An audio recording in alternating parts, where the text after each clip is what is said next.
I, I get to have a new friend from down under, my good friend and fellow economic lover and professor and doctor out in Australia, Mr. Stephen Hale. Welcome to the show, sir. How are you tonight? Fine, thank you very much. Thanks for having me on. It's a great privilege to be on this show because you've had a lot of the people that I look up to. In fact, about 2/3 of all the economists in the world that I look up to have been on your show at one point in time or another. So I can't imagine why you want me to be on with that list, but it's a delight to be on, and I'm interested to hear what you want to ask me.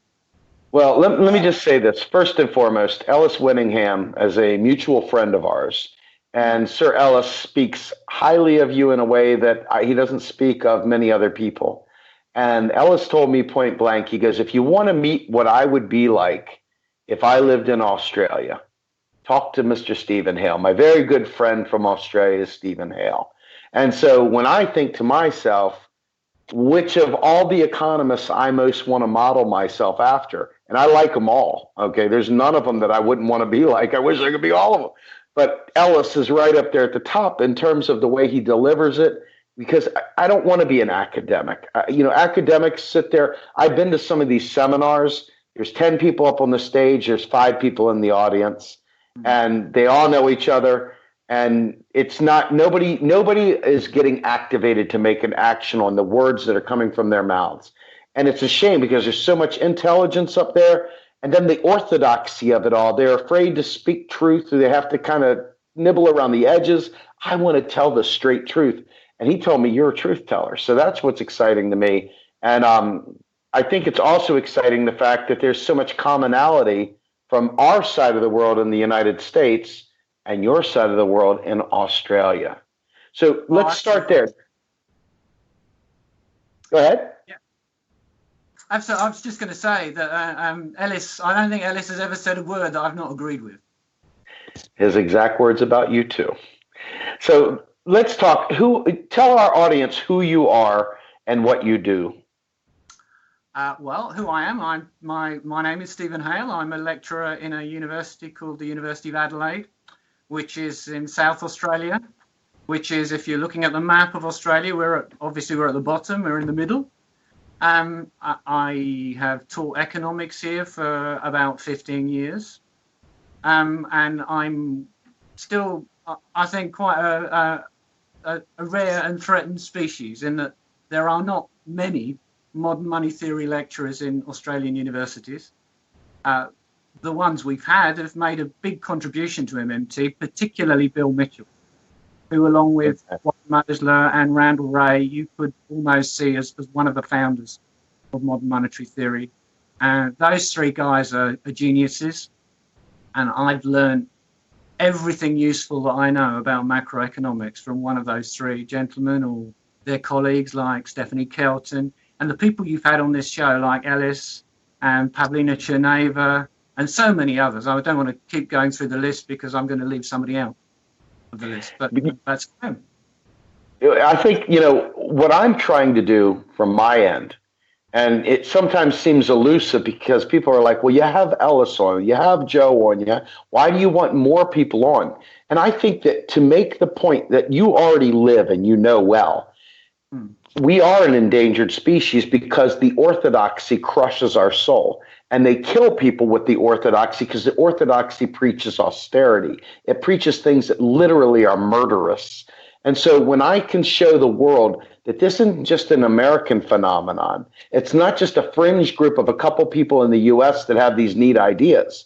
Not only are we talking about macroeconomic reality, but we're talking about a global reality that can show up in different places like Canada, England, and Australia. And so your efforts out there are not lost on me. This, to me, is the great unifying message for all progressives in the world, is understanding that we are not strapped to digging holes in mountainsides to come up with our currency. We have the ability, as long as we have resources, to be able to deliver a living wage, all the benefits a society requires to be sustainable, to make sure it is not at the mercy of the capitalists. We have an incredible opportunity before us. And you're one of the truth tellers, Stephen. So, with that, let me ask you to give. You wrote an incredible article the other day, and I shared it probably a little bit longer ago than the other day, but it was still, I think it was in December timeframe. And it was basically the best elevator pitch about MMT that I've read in a very, very long time. So, I guess my first question to you is, can you provide our viewers an elevator pitch of MMT? Sure, I can. MMT basically involves three core principles. The first of which is that if you're a monetary sovereign government, and that doesn't require you to be the US, where your currency is the world reserve currency. It just requires you to have your own currency and to have a floating exchange rate, not to, in other words, promise to convert your currency into any other currency or any other asset like gold that you could run out of. Then you as a government have no financial budget constraint. You can't run out of money. You can't run out of your own currency.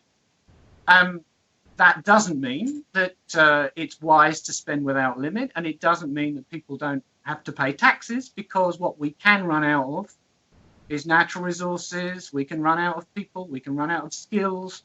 We can run out of equipment, infrastructure, technology. We can run out of natural resources, and we could certainly destroy our ecosystem. But those are our constraints. Those are what the real issues are. Those are what we need to plan for. In the future, we need to plan for how we're going to use our real resources to meet our needs in a way which maintains and defends our natural ecosystem and doesn't make the world a more difficult place for our children and grandchildren and future generations to live in. The third principle, which is also important for everybody to understand, is that you can't grow the economy, you can't maintain full employment for long without governments using that monetary sovereignty to run budget deficits or fiscal deficits. If governments don't spend over time more than they tax, that means the rest of us cannot net save. We can't keep our balance sheets healthy. The rest of us are forced to go into debt over time if the government doesn't go into debt. And we've had a particularly a good example of that in Australia, because between the late 1990s and really the GFC, what you call the Great Recession starting, the Australian government budget was in surplus almost the whole time. Now, the only way that was possible was to encourage a deregulated financial system, to encourage households to go further and further into debt, and to build up a property bubble, which we're still living with now. Particularly Sydney has one of the world's most overvalued housing markets, and Australia, alongside a couple of other countries, has the world's highest household debt. So we have in Australia now a fragile financial system. We missed out on the GFC. We missed out on it mainly because at the time the then government reacted to the GFC by running responsible fiscal deficits to protect us from the global downturn. But at the same time, both that government and subsequent governments they've done everything they could possibly do to prop up our property market, to create more and more incentives for tax incentives for people to go further into debt, to put their money into property. And economists that I respect greatly, like Steve King, are forecasting, I agree, that at some point before very long, Australia is due to have a property market crash. And the consequences of that for our economy depend on how the government today react to that, if and when it happens. And we have a Conservative government in Australia that you can more or less trust to do the wrong thing when that happens. So you could say Australia missed out on the Great Recession nearly 10 years ago, but potentially we've got our own Great Recession around the corner at some time when these chickens come home to roost.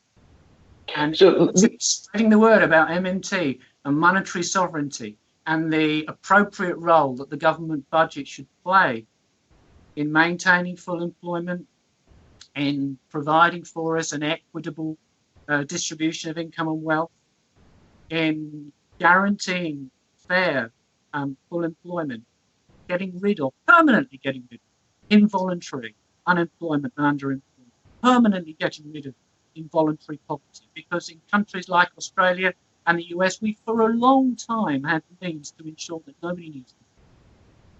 Yeah, it's infuriating to see people fight against full employment, to see people that say, what are you talking about? That's communism. And they come up with these words that they don't know what they mean. So when you, as you've described MMT and you've described how Australia kind of missed out on the Great Recession, I think it's instructive to note that while a government such as Australia has a conservative bend to it, you guys are still far more liberal, far more progressive than the United States, which is a bastion of fascism right now. It is the great fascist hope, I'm afraid. And what I'm hoping to say is, we have directly impacted the welfare of the Australian people by our corporatist interests going out and trying to help you guys privatize things that work quite well based on your government, such as single payer healthcare or universal healthcare, whatever. We've decided to punish ourselves with some ridiculously worthless concept of rugged individualism. So what is it that your government is doing there? Is it the same thing? We're moving in that direction. We were a long way away. Well, the US was a long way away from where it is now, back in the 1970s, but we were much further away from that. But the privatization of healthcare, that's in track. If our government could introduce the sort of way of organizing everything from healthcare to education to everything else that you have in the US, they would do it. And gradually they've been moving in that direction. I don't want to cast blame. The US is inevitably going to, over the last half century, it was bound to dominate the world culturally, because back in the 1950s and 1960s, the US was all powerful, dominated the global economy, and the US has dominated global culture in a lot of ways over the last couple of generations. But if we're talking about economics, the orthodoxy that we're faced with today was largely manufactured in the US and spread around the world. And that is undoubtedly the case. When did it start? In its most extreme form in about 1980. But some of the roots of this go all the way back to the 1950s. That's what we're fighting against. And the trouble with orthodox economics is that it fights to be a closed shop. So you can have Warren Mosler or Randall Wray or Bill Mitchell or Stephanie Kelton on here, but if they try to publish their research in one of the orthodox journals, it will almost certainly get turned down. They won't be interested. What then happens is if somebody like me, and I have done this, if you go and talk to a politician, if I go and talk to the Labour Party in Australia, or even the Greens in Australia, and say, aren't you interested in these ideas? Aren't you interested in full employment? Aren't you interested in getting rid of involuntary poverty? Aren't you interested in what it means to be a monetary sovereign government? They'll say, tell me how many papers have been published in the top orthodox journals. And appeal to authority. God. That's the way it works, I'm afraid. And moreover, if you're a young economist trying to get a job in a supposedly top university, they'll expect you to publish in these journals. And if you publish anything remotely useful as far as macroeconomics is concerned, or make any reference at all to MMT or functional finance, or do anything really in macroeconomics which doesn't fit under the heading of what they call dynamic stochastic general equilibrium models, which are the standard orthodox models, you won't get a job. It's awful. That's the way the system is now. I would prefer, I'm a natural teacher, I'm a classroom teacher, I'm not a great researcher like Bill Mitchell, Randall Wray, and all the rest of them. And I would like to just be in the classroom and teach, but it's got to the point since the GFC where you don't really have the option to do that anymore. There are so few people out there in a position to do anything about the stranglehold that orthodox macroeconomics has over our political discourse in the US, in Australia, and around the world, that whether we want to or not, we all have to put our heads above the trenches and join the fight. And it is a fight. And shows like yours are really important because we have to an extent, we have to go over the heads of the orthodox economists because they're not listening. We have to go over the heads of many of the politicians because they're not listening either. And with honourable exceptions like Claire Connolly, who you've referred to before, the journalists, well, they have to write 6 these days. If you're a journalist with a newspaper, they've shed so many of their staff. You've got to write 6 articles a day. You're not going to go and do deep research into something like MMT. And if somebody who's a famous professor at a top university tells you to take no notice of it, then you'll just dismiss it. That's what we're up against. But nonetheless, in the end, we're going to win through. We're going to win this argument because we're right. I do have a tremendous amount of faith in that in areas of scientific inquiry, eventually the truth will out. I can't say how we're going to get there. I know that every one of us needs to keep pushing, persist until something happens. That's what I always say.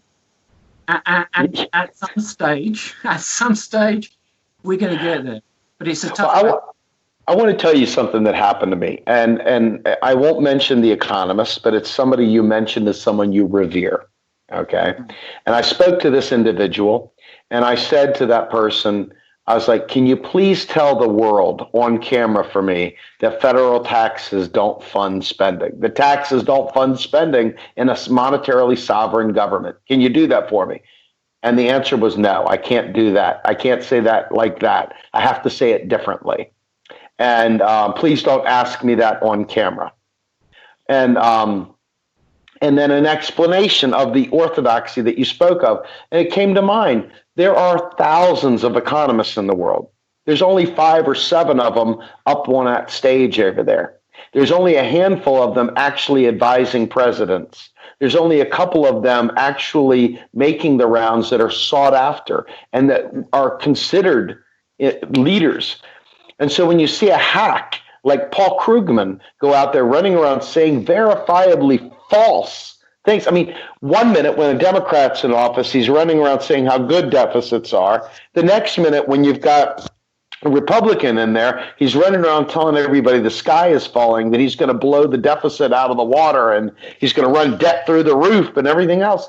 And that kind of charlatan and a liar is very, very destructive to all of our lives. This is not just an academic exercise. And so for me, the way I look at it is this. What I'm doing here with you right now and what you're doing here with me is allowing the people that are in those positions of power to have air cover, to speak truth. And if we can really, really get our fists in the air and get the population motivated and activated in understanding that we are fighting for the very existence of our lives, then they will suddenly go about it, because you hear them talk about how important the environment is. Yet you see nothing being done because it costs too much. You hear them talk about how important healthcare is, but nothing gets done because it costs too much. And people say, Steve, you're irresponsible saying taxes don't fund spending. And I'm saying you're irresponsible and an effing murderer by proxy by sitting there playing these tired games of saying that we're broke when we print the goddamn money. So it is infuriating. So how do you deal with that level of frustration? Because I know what you know. Well, I shouldn't say that. I don't know half of what you know, but I know the areas that you know. I know for me, it's brutal. I'm out there slugging it, dealing with the proletariat, and they're telling me, no, man, we're going to have hyperinflation. And they're telling me all these crazy things. Well, the Fed is a blah, blah, blah, blah. And they just have all these mythologies that they tell, and they're worse than the establishment orthodoxy because they've made up lies. You spend all your time debunking their idiocy, and it's like, what do you do with this? It's almost like a religion of lies. How do you deal with that frustration?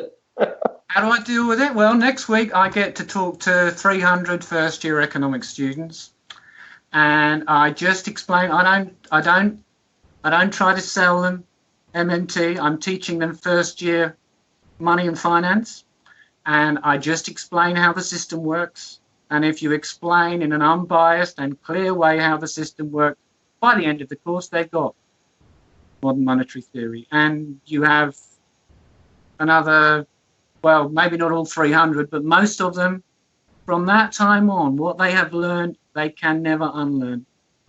That's right. Once that light goes on. And you've got them for life. That's my job. I teach big courses. I write the odd article. When I write articles, then yes, I get the same sort of response you get sometimes.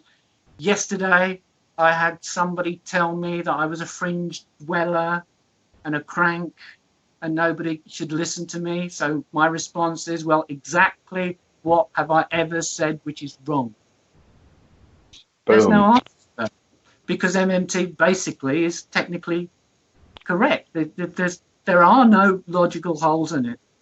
And I mean, if somebody said, if MMT comes in, then there'll be hyperinflation. Well, MMT is already there. This is the way the system works at the moment. It's not something that we need to try. There are policies which are not in place at the moment. We don't have full employment at the moment. There's no job guarantee at the moment. We don't have a general understanding that it is appropriate for almost all governments to be in deficit almost all the time. Most people don't understand that the US government doesn't have debt. It's debt. It's better to think of governments. They're not a debt. I don't need to explain this. I think so much. The Australian government has no need for debt. Denominated. When the Australian government issues it's swapping. It's say borrowing its own IOU. It makes sense.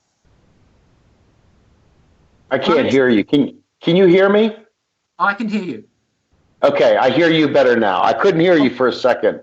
I do apologize. As for Paul Krugman, I'm quite happy to go on the record and say that he does not understand banking. No, he's an idiot. He doesn't have a Nobel Prize in economics, but he doesn't understand money and banking. And actually, you could say that about several Nobel Prize winners in economics, but I'd better not list them all. Well, one of these days, I'll go on a tear and I'll explain to everybody what idiots they are. So let me just talk to you a little bit. I wouldn't. I am. I will.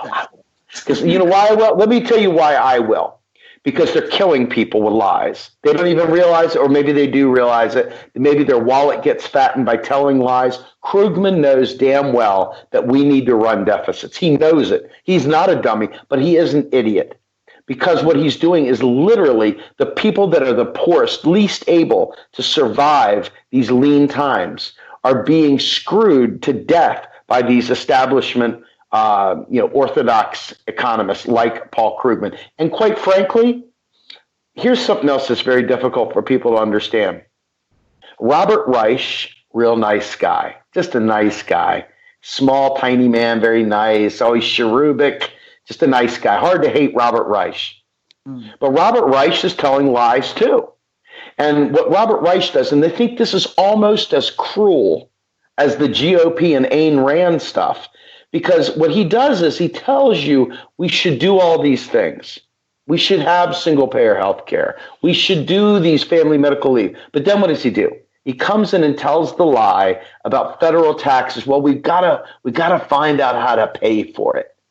And so what happens? The minute you do that, the very second you do that, you know that the conservative wing of whatever country you're in is going to say, we will not raise taxes to pay for anything. You're going to have to cut something. Okay, so it's We have complete. exactly that in Australia as well. Do you know what the most absurd thing of that is? What's that? This is obvious, and they must know this. The US government has run a fiscal deficit almost every year while there's been a US government.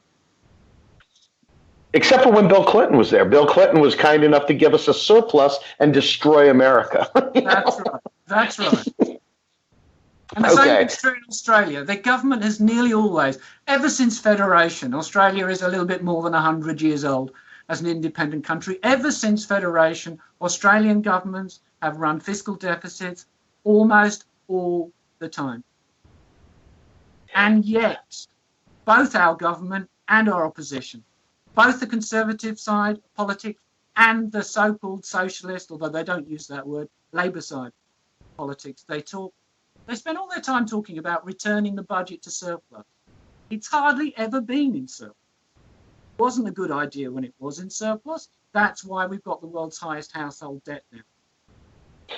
Let's talk about private debt. Talk to me about private debt. You've got one of the most important economists from Australia, and Steve Keen, when it focuses on private debt. I know Steve is not quite MMT compliant necessarily, or he kind of spins some things around, but talk to me a little bit about private debt and its impact on not only Australia, but the US and anywhere else where it exists in a nation that, talk about that. Let's talk about the impact of private debt on an economy. Well, private debt plays an important role in the economy. I'm not saying there shouldn't be any private debt or there shouldn't be any household debt, but if you want your economy to grow over time, then that's going to involve creating more financial assets over time. And in order for those assets to be created, somebody is going to be doing the borrowing. Somebody is going to be in deficit. Either it's the private sector or it's the government sector. And if the government successfully, I shouldn't really use the word successfully, if a government runs fiscal surpluses year on year, then in the absence of a large trade surplus, assuming you're not somewhere like Singapore, then that is going to mean private debt is going to rise faster than incomes. And the ratio of private debt to national income is going to increase over time. And the burden of paying interest on that debt and the burden of repaying that debt for those households, if we're talking about household debt, and that'll be an important part of it, and it's been the main part of it in Australia, is going to increase over time. And you're going to reach a point, and we've reached that point now, where people have taken on as much debt as they can take on. And even by reducing interest rates down to zero, and even by using the tax system to encourage people to take out more debt, and even by propping up the property market every way you can prop it up, you're going to reach the point where that's not going to work anymore. They're not going to be able to take on more debt. At that point, then you're going to have a very fragile financial system. And unless there is a change in fiscal policy, unless monetary sovereign governments realize that it's their role and their responsibility to stabilize the economy at full employment by running whatever fiscal deficit is necessary to run. They should have no specific target for the fiscal deficit. It should be an outcome, not a target. They should ignore any spurious ratio of government debt to GDP. It's just irrelevant. It is absolutely. Look at Japan. I mean, exactly. If we don't, in this country, if we don't have a major change like that soon, whether it's with an employment guarantee like we advocate, or whether it's speaking debt jubilee, then we are inevitably going to have a downturn. There is inevitably, at some point in the future in Australia, and it might not be in the very distant future, going to be a property market downturn, private debt crisis. We're going to test the capital reserves the banks have and just how solvent the banks are. Don't imagine that we could get in a position Australia, where the Australian government ends up having to pay. I'm I'm having trouble hearing you. There we go. Yeah. Anyway, that's where we are. That's what we've got to fight against.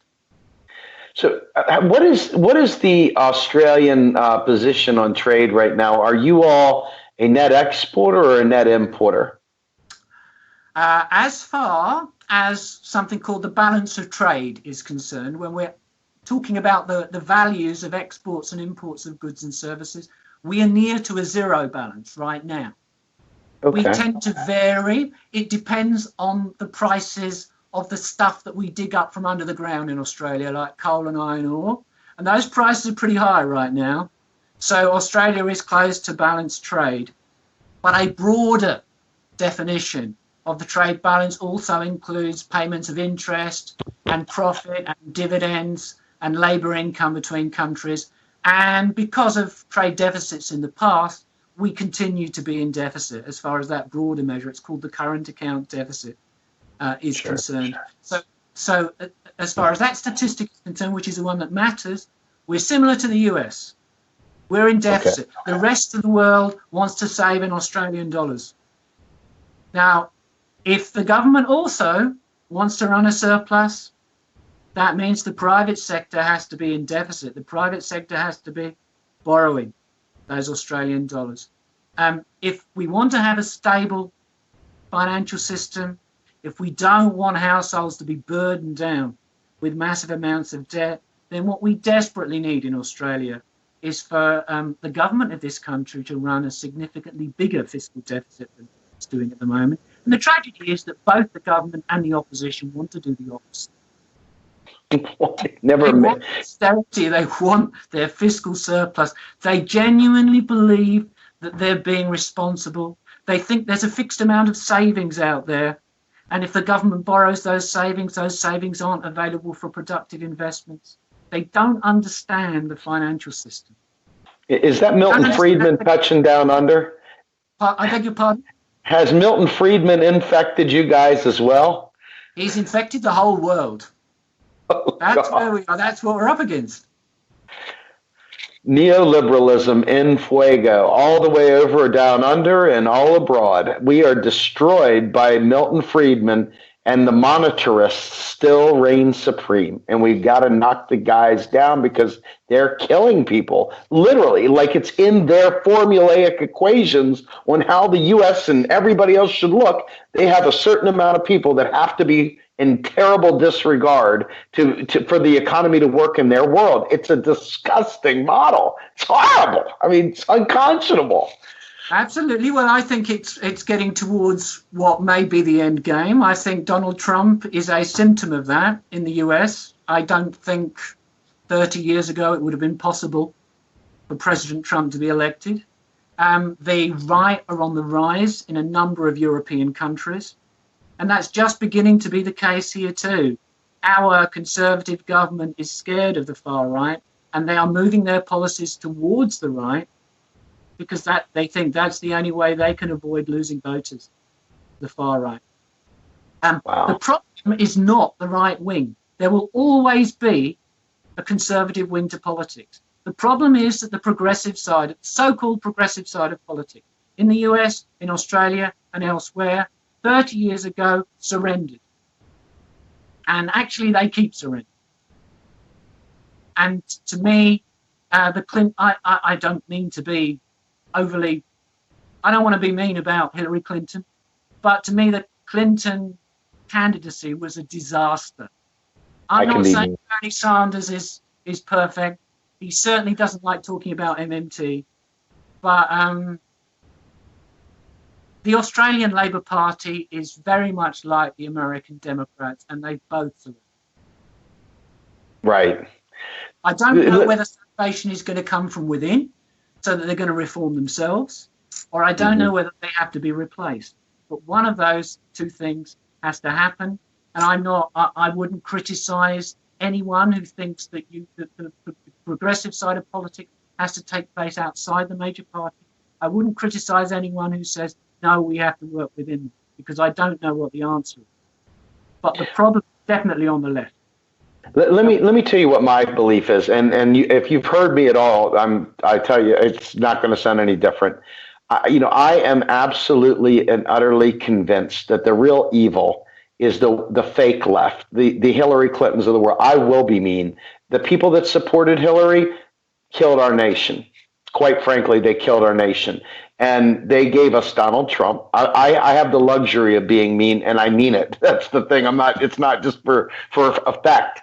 I believe that the vote, what I call them is vote blue sycophants. They follow like herded sheep. They have no mind of their own. They don't. I put the stuff out there. I back everything I say up. I never just say things. I always document.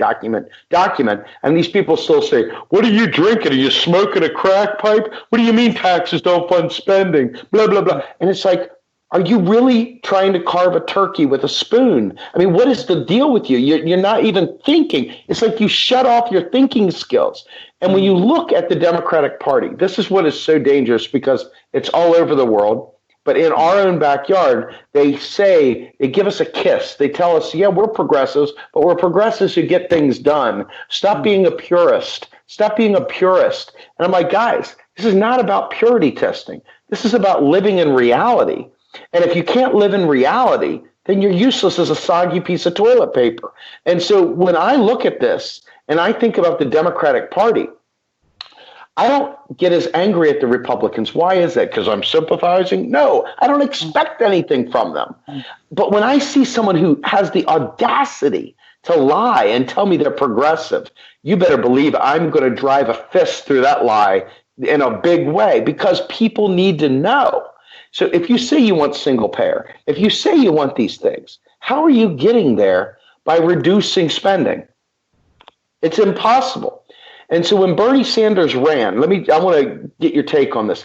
This is a speech I've said 100 times, so it'll be short and quick. He offered up 33 trillion US dollars in new spending over 10 years. He went around telling everybody, we're going to get a Wall Street speculation tax. And I'm telling people that's Pigovian. In other words, he's behavior modifying something. There's no revenue coming out because what's going to happen is as the behavior changes, the revenue will go away. So by default, he's kind of doing MMT without being willing to admit what he's doing. I shouldn't say MMT. He's doing deficit spending is the bottom line. He's not doing MMT. He's not. When I see doing MMT, he's not acknowledging MMT. He's doing MMT. He's just not acknowledging MMT.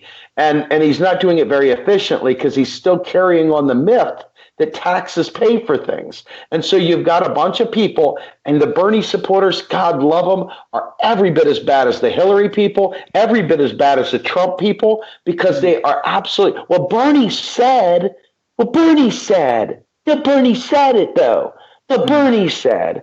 And so when Bernie says, they can't think they're like locked in idiocy. So they can't go past that. And that's that cult of personality. And I'm here to throw a right hook and wake them up because my kids' lives depend on them waking up. So anyway, there's my speech. So what do you think about this whole idea of selling Pigovian taxes as the means to pay for stuff? I mean, is it a good bait and switch tactic to kind of throw a ball over there and say, yeah, we're going to pay for it at the same, or do you think he really means it? I think he knew better. That's my take. I think he knew better. I think he thought he had to talk. I think he thought he'd be crucified if he said what I'm sure Stephanie Kelton was saying to him. But I think he was wrong. I actually think he could have won if he'd been upfront with people. I think this generally about progressive politicians. I've spoken to Greens politicians in Australia, and I know they understand what I'm saying, and I've even had some of them say it's interesting. Bill Mitchell has done a presentation at the National Conference of the Greens in Australia a few years back, and I know they understood what he was saying. Warren Mosler, in his book, he talks about sitting next to Al Gore, doesn't he, during the presidential campaign? And Al Gore, these people are bright. They understand MMT, but they think they can't say it in public. And what I'm increasingly certain of now is that they're wrong. And until they start being upfront and telling people the truth, they're just going to keep losing. That's or even right. if they win, even if it was President Bernie Sanders, the narrative that he spun would have made it very difficult for him then to go ahead and do what he promised to do. Because they would have found reasons to frustrate what he wanted to do, because they would have been talking about the tax code and all of Hmm. Okay. that. So bottom line is the lie is the real loss, no matter what. No, you win, but you lose by lying because now you've effectively put yourself in a box that you can't get out of. Now you got to carry the lie forever. You go to bed at night with the lie. You wake up with the lie. You got to perpetuate the lie because now you're a liar, right? I mean, that's what they did. Absolutely. And what do we get as a result? In Australia, we've had Labor governments down through the decades. And, we still we've not had full employment since the early 1970s. We actually have, when you measure it properly, much higher unemployment in Australia than you have in the US. Mm. In the US, you've had Democrat presidents. What's the point? You don't have a right to healthcare. What is the point of the Democratic Party? It doesn't have one. Deliver, as you said, single payer healthcare. If it can't deliver to Americans what people around much of the rest of the world have had for decades, and what is being taken back from us by the Conservatives because they see what the Americans will put up with, and they think everybody else will put up with the same thing. Absolutely. What we need is someone with Bernie Sanders' charisma, but being upfront and honest. Well, I wouldn't accuse him of dishonesty. I don't want to use that word. Being upfront with people and telling them the complete truth, which is that every dollar the government ever spends is a new dollar. Yep. To prevent there being inflation because of too much spending in total, the government needs to take some of those dollars back again in taxes. But those taxes are not paying for the government spending. That's not what they're there for. They're a brake. They're operating as a speed limit on the economy, on total spending within the economy. Then if there's obviously excess capacity in the economy at the moment, if it's obviously the case that given the available real resources, the people and the skills and the technology and the equipment and the natural resources you've got, that you could provide a lot of nice things that people would like to have, they don't have at the moment, then you don't need the taxes to pay for it. Absolutely. Now, do you all said that? I think people would have understood.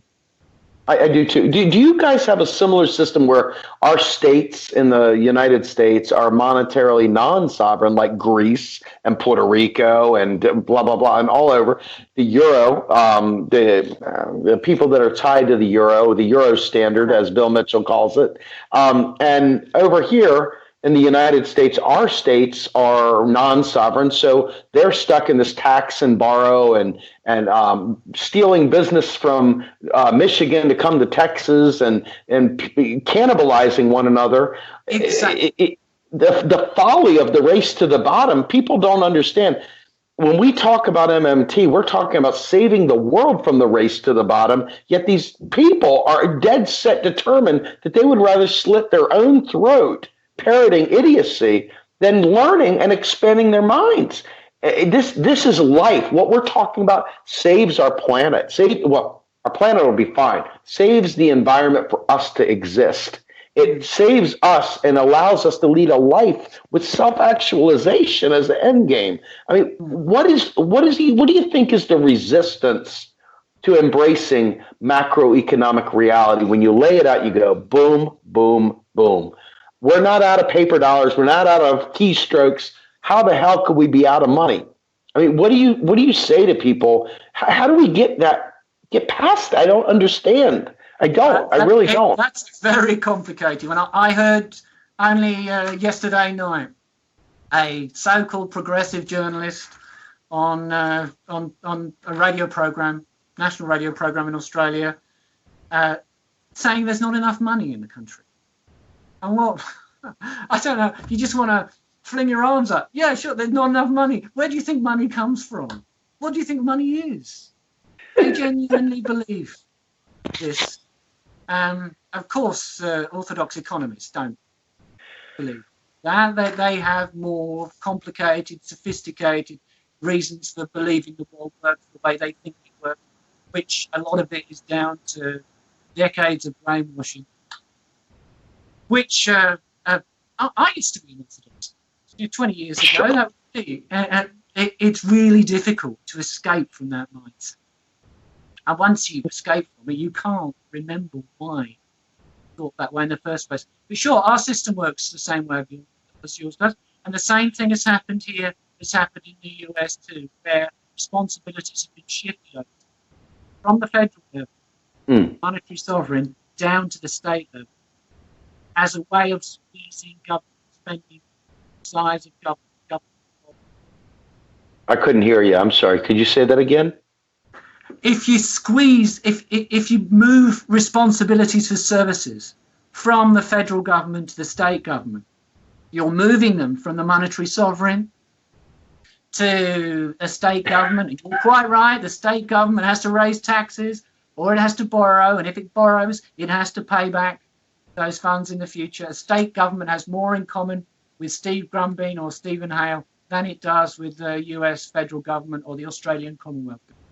Therein which lies the income, wealth inequality, because we're paying interest on the money. Our states are paying interest on the money, while the financialization of our economies, the global economies, is expanding that wealth gap exponentially. And people are like, but the economy looks good. Look at the stock market. Looks really great, doesn't it? And you're looking and you're like, I don't have a pot to piss in. I can't pay my electric bill. What are you talking about?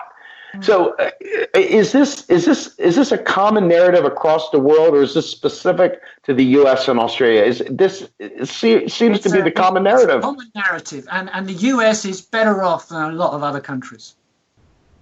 You could go across Southern Europe, and you're better off in the U.S. than almost any of those countries in the last decade because of the Eurozone, because there is no central government in the Eurozone. There is no significant support for people in those southern European countries. In Greece, where there's been mass unemployment, where the economy has shrunk a huge amount over the last decade, it's amazing that in countries like Greece, there's been no revolution, what people have had to put up with. And it's amazing that the monetary system that they're cursed with has been sold to them by all sides of politics in such a way that the majority of Greeks, even today, if you had a referendum, would choose, I don't know this for sure, but I believe would choose to stay within the Eurozone rather than going back to the drachma having a monetary sovereign government, a situation that within 2 or 3 years with wise policies would make virtually all of the better off. So the Greek government, this is my take on it, and keep me honest here. So Greece is by far and away a net importer, without question. They don't really have an industry other than tourism, maybe fishing, and maybe they make olives. I don't know. Whatever it is that they do out there, it's not enough to really buoy the economy. They have to import things. So that means their money leaves the country, and then without having any industry to back that up, they're in a constant death spiral of debt now that they've left their own monetary sovereignty, and then they've gone to a very, very brutal troika that is just destroying them, literally. Like they're a serf nation. They're literally a debt slave nation. How does someone like Greece ever get out of there? I reached out to Giannis. I wasn't able to get in touch with him. God, I want to talk to him. What is the solution in Greece? Is there a solution? I mean, do they have to burn it down and start over? I mean, how do you even get back to monetary sovereignty if they did have a referendum? How would they even be able to institute such a thing? How would they be able to institute such a thing? What, reintroduce their own currency? Yes, at this point, who would accept it? I mean, I guess they would have to really. You just have to tax people in their currency. There you go. And people exactly. That's where I wanted to drive that point in, because a lot of people that talk about Greece, they come back to the U.S. and they say, well, we're going to be just like Greece if we just spend like crazy on pensions and, silly citizens benefits and stuff like that. And I'm like, no, the problem with Greece is, number one, before they even left the drachma, was tax avoidance. That's why they had a lot of problems also. But then when they left their sovereignty in and of itself, then they still had the bad habits, but they had no government to back it up. Now all of a sudden they're in this position where they are in a death spiral. And there's nothing like the US and Greece, there's like nothing in common. The only thing in common is that we act like we are slaves to the ECB when we actually have a sovereign currency that we can spend. It doesn't make sense. Greece is a warning to the rest of the world, and the warning to the rest of the world is not to give up your monetary sovereignty. Amen. Amen.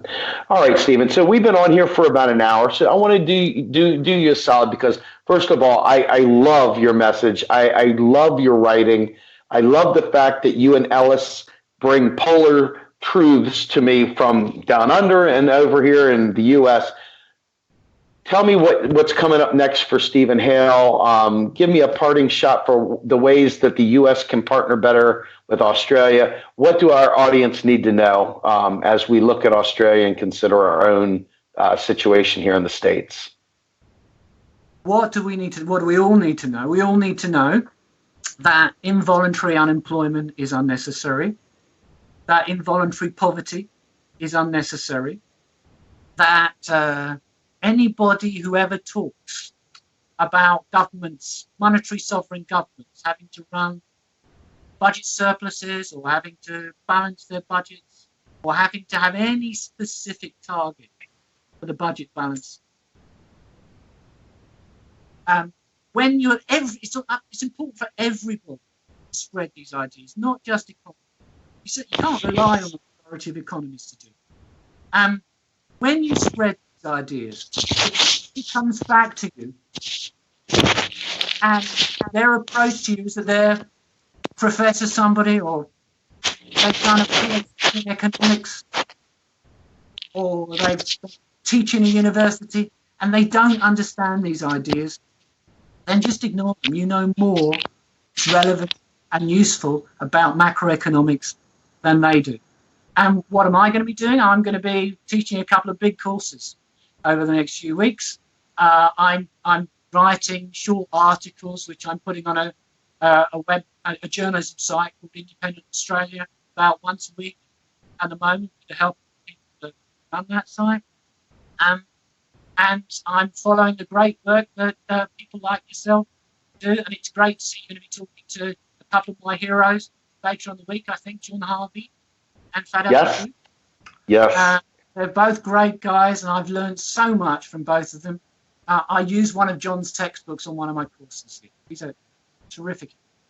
I'll tell you this real quickly. I have one more thing that I want to put on your to-do list, and that is come back here to Real Progressives and talk to us again, because you're a wonderful guy, great guest, and hopefully we can get our technology together so that we can start really and just blast away, because you bring the great knowledge here, man. I really appreciate your time very, very much.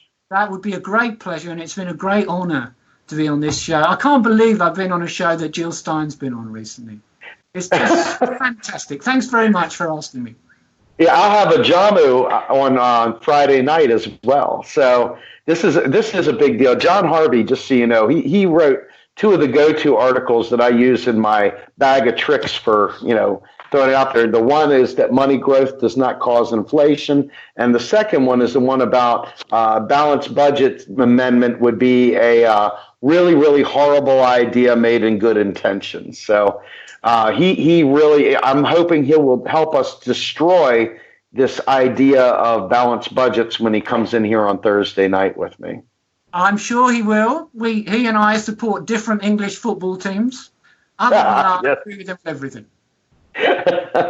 Very good. So, all right, with that, I'm going to say thank you so much. I look forward to talking to you again soon, and we're out of here. Thank you, everybody. Thank you so much, Stephen. All right.